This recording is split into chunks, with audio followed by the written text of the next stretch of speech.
হাদির ওখানে যাই, তার সাথে কথা বলি। বলার পর সে আমাকে আশ্বস্ত করে বলে যে সে আমাকে কাজ পাইয়ে দিবে। এই বাবদ সে 5 লাখ টাকাও চায়। আমি 5 লাখ টাকা দিই তাকে। নগদ চেয়েছিলাম, নগদই দিয়ে দিয়েছি।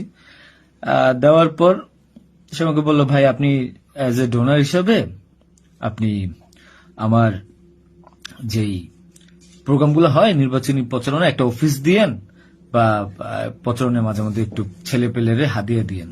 তো সে হাদিয়েই বলে আসলে বেসিক্যালি।